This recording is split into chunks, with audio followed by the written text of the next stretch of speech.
Welcome back to my channel. ఈరోజు వీడియోలో శిశు వికాసం అభ్యసనం గురించి ప్రాక్టీస్ బిట్స్ చూద్దాం. మ్యాథ్స్ బిట్స్తో పాటు సైకాలజీ, ఈవీఎస్ బిట్స్ కూడా ప్రాక్టీస్ బిట్స్ చెప్పడం జరుగుతుంది. ఫస్ట్ బిట్ శిశు వికాసం అభ్యాసంలో ఫస్ట్ బిట్.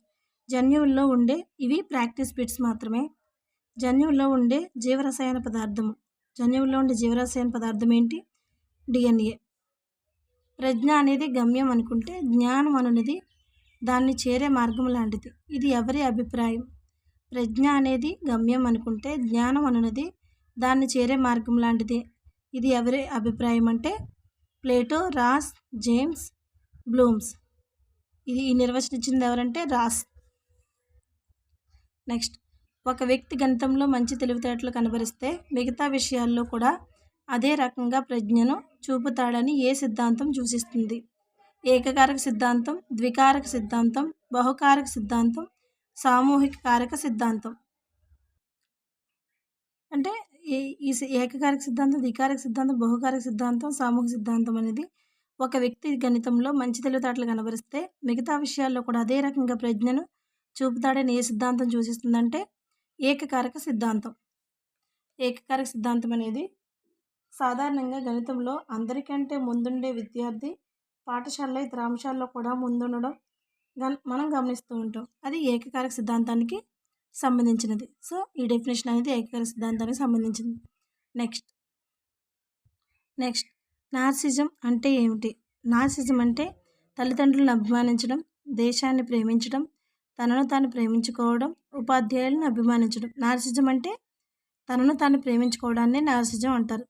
ఆప్షన్ 3 అనేది కరెక్ట్. తనను తాను ప్రేమించుకోవడాన్ని నార్సిజం అంటారు. నెక్స్ట్, హిప్పోక్రటీస్ రూపవర్గీకరణ ప్రకారం పసుపు పైత్యరసం ఉంటే ఆ వ్యక్తి ఎలాంటి లక్షణాలు కలిగి ఉంటారు? హిప్పోక్రటీస్ రూపవర్గీకరణ ప్రకారం పసుపు పైత్యరసం ఉంటే ఆ వ్యక్తి ఎలాంటి లక్షణాలు కలిగి ఉంటారు అంటే నెమ్మదస్తులుగా ఉంటారు, సహనం లేనివారుగా ఉంటారు, నిరాశాపరులుగా ఉంటారు, అంటే నిరాశజీవులుగా ఉంటారు, ఔత్సాహికులుగా ఉంటారు. దీనికి మనకి హిప్పోక్రటీస్ రూపవర్గీకరణను చూసుకుంటే సహనం లేనివారుగా ఉంటారు. హిప్పోక్రటీస్ రూపవర్గీకరణ ప్రకారం ఈ వర్గీకరణ ప్రకారం పసుపు పైత్యరసం ఉంటే ఆ వ్యక్తి లక్షణాలు సహనం లేనివారుగా ఉంటారు. నెక్స్ట్ 6th బిట్ స్వయం ప్రతిపత్తి సందేహం. ఈ పరిస్థితి మనోసాంఘిక వికాస దశల్లో ఏ దశ? స్వయం ప్రతిపత్తి సందేహం ఈ పరిస్థితి మనోసాంఘిక వికాస దశలో ఏ దశ అంటే పూర్వ శైశవం, క్రీడా దశ, ఉత్తర శైశవం, పాఠశాల దశ. ఉత్తర శైశవం అనేది స్వయం ప్రతిపత్తి సందేహం కలిగి ఉంటుంది. నెక్స్ట్, రోషాంక్ ఇంక్ బ్లాట్ టెస్ట్. ఇది ఏ రకపు పరీక్ష అన్నారు?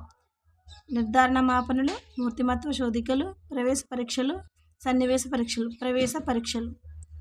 రోషాంక్ ఇంక్ బ్లాట్ టెస్ట్ ఇది ఏ రకం పరీక్ష అంటే ప్రక్షేపక పరీక్షలు. నెక్స్ట్, ఈ క్రింది వాటిలో ప్రవర్తనపై, మూర్తిమత్వంపై అధిక ప్రభావాన్ని చూపించే గ్రంథులు. అంటే క్రింది వాటిలో ప్రవర్తనపై, మూర్తిమత్వంపై అధిక ప్రభావాన్ని చూపించే గ్రంథులేవి? కండరాలు, అంతఃస్రావి గ్రంథులు, నాళగ్రంథులు, ప్రభావకాలు. అంతఃస్రావి గ్రంథులు.